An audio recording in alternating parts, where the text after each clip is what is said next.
स्वागत है आप सभी का मेरे YouTube चैनल एजुकेशनल स्टोरी में।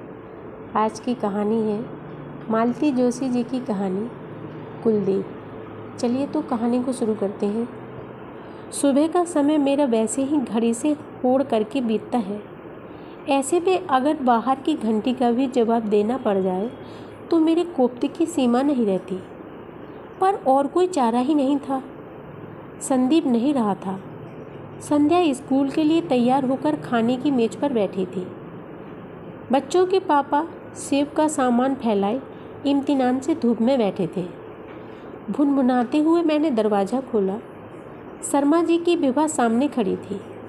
आंटी जी, संध्या के हाथ मेरी और दीदी की एप्लीकेशंस भिजवा दीजिएगा, उसने कहा।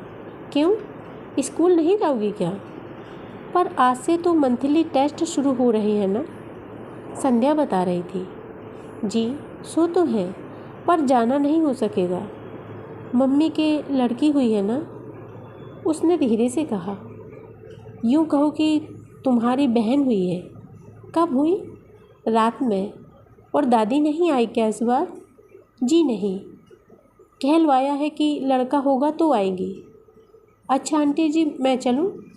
अस्पताल भी जाना है, उसने जैसे पीछा छुड़ाते हुए कहा। उससे वार्ड नंबर आदि पूछकर मैंने उसे विदा किया। हे भगवान, फिर लड़की। रसोई में जाते हुए मैं सोच रही थी।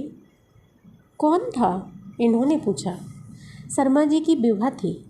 सुनिए, उनके यहाँ फिर लड़की हुई है। भगवान भी कभी कभी कितना अन्याय करते हैं। फिर लड़की? इन्होंने कहा। मेरे ख्याल से 7वीं या 8वीं है यह। एनी, वे दफ्तर में एक कंडोल्स तो करनी ही पड़ेगी। छी, क्यों बुरी बात कहते हैं? मैंने इन्हें झिड़का, पर खुद मुझे ही हंसी आ गई। आज शर्मा जी पर मातम छा गया होगा, इसका मुझे भी पता न था।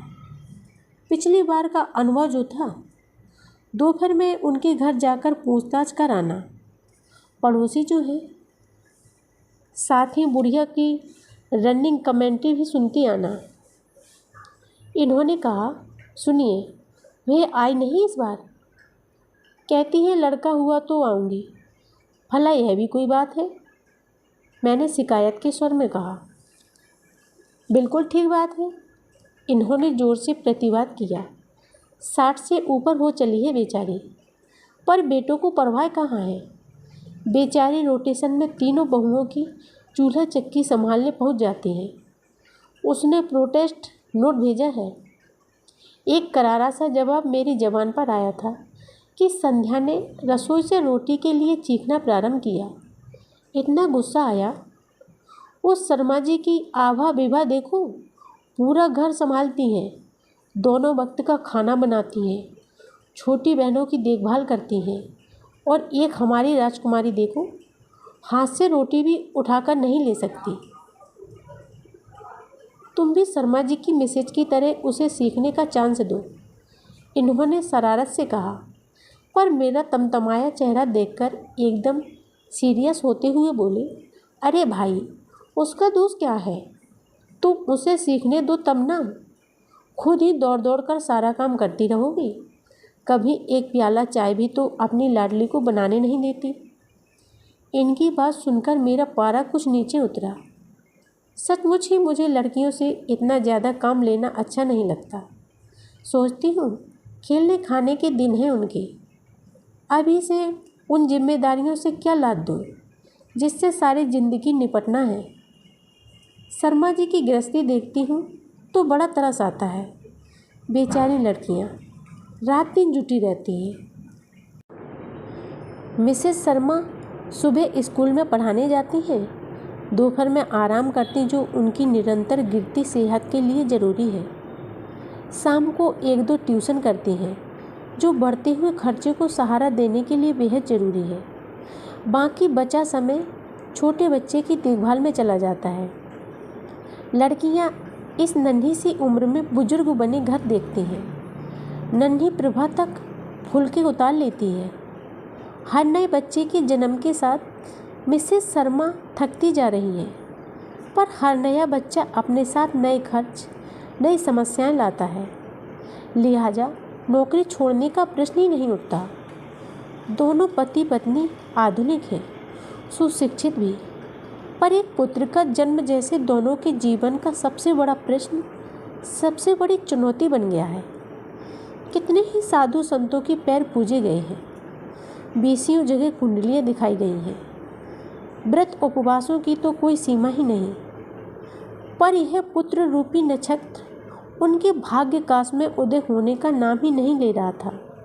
मानो उनके धैर्य की परीक्षा ले रहा था। शाम को उन्हें देखने अस्पताल जा रही थी तो यही सब मन में उठ रहा। अनायास ही अपने एक बुआ जी याद हो आई। पूरी 7 कन्याओं के बाद घर में 2 पुत्रों का जन्म हुआ था। इन बेटों के लिए कितनी मिन्नतें मानी गई थी, कितने नेम व्रत किए गए थे, उनका कोई हिसाब ही नहीं था। वे बच्चे मानो माता पिता और बहनों में पल रहे थे। उनको जरा सी धूल तक कोई नहीं लगने देती। इतने लाड़ प्यार में पले थे बच्चे। जब बड़े हुए तब ढंग से पढ़ाने लिखाने का भी साधन घर में नहीं था।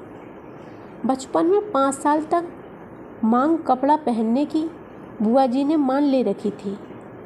वही मानो इनकी नियति बन गया, क्योंकि घर का सब कुछ एक एक कर लड़कियों की शादियों में स्वाहा होता चला गया। जब भी उन दोनों के मुंह से माता पिता का उल्लेख सुनती हूँ तो उसमें तिरस्कार और कटुता ही होती। बुआ जी का ज़माना तो फिर भी अच्छा था, पर आज इस महंगाई के युग में इतनी बड़ी गृहस्थी पालना सोचकर ही मन काँप उठता है। अस्पताल पहुंची तो देखा वार्ड खचाखच भरा हुआ है। मिसेस शर्मा के स्टाफ की महिलाएं हैं, पड़ोस के भी करीब करीब सारी ही हैं। मिसेस शर्मा रो रही है, जनता उन्हें धीरज बंधा रही है, आगे के लिए आशा दिलाई जा रही है, नए ज्योतिषियों के पते दिए जा रहे हैं, कारगर ताबीज़ों का सुझाव दिया जा रहा है, कुछ तीर्थ स्थान की सिफारिशें की जा रही हैं। नवजात बालिका उपेक्षित सी झूले में पड़ी है। बड़ी लड़कियां सूखा मुँह लिए इधर उधर खड़ी हैं। उन्हें जी भरकर पूछा जा रहा है। खासकर बड़ी तो अपने साथ पूरी सेना ही लेकर आई। सारा वातावरण इतना वितृष्णा उत्पन्न करने वाला था कि मेरा तो दम घुटने लगा। इसी बीच मैंने आशा तो आंखें पोंछते हुए देखा तो मुझसे नहीं रहा गया। मैंने कहा, देखिए, आपको लड़कियों के सामने इस तरह की बातें नहीं करना चाहिए। लड़कियां इससे अपने आप को अनचाही महसूस करने लगती है। आखिर यह किसी के हाथ की बात तो है नहीं।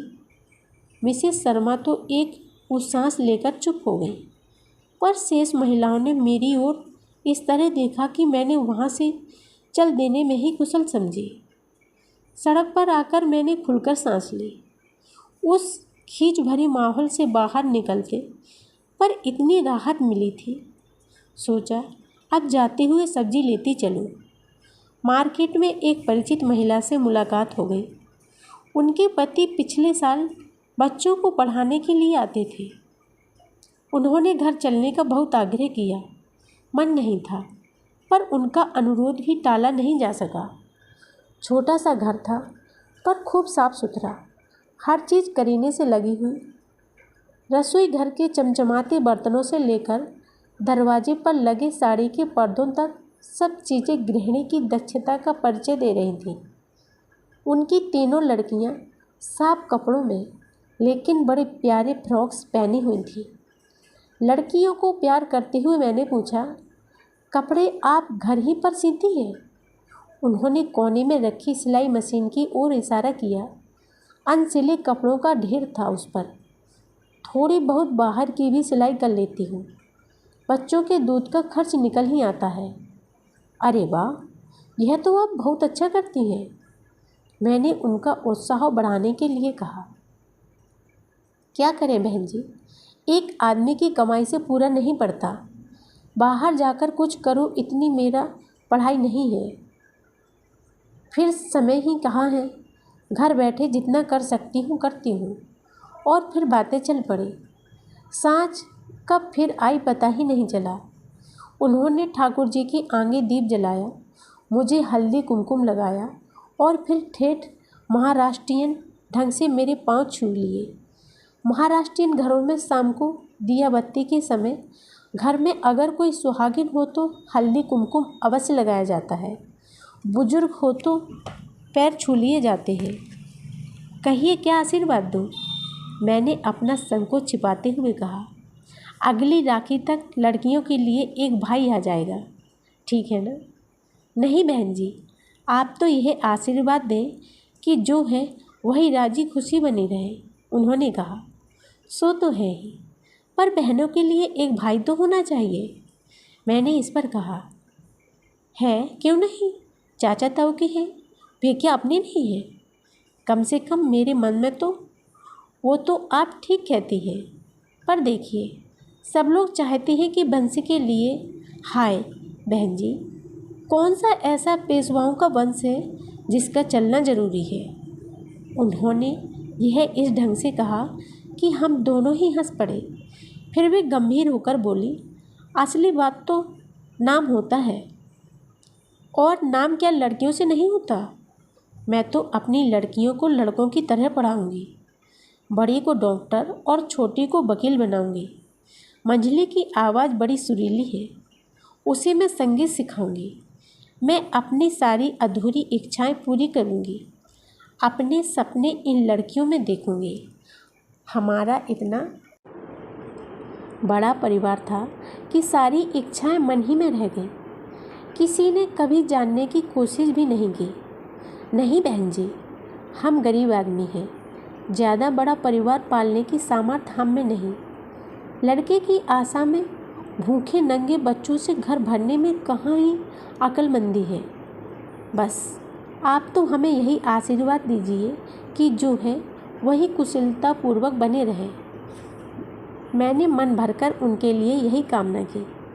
लौटते हुए सोचा, कभी इस अनपढ़ सीधी सादी महिला को मिसेस शर्मा से मिलवाऊंगी, पर फिर सोचा क्या लाभ होगा।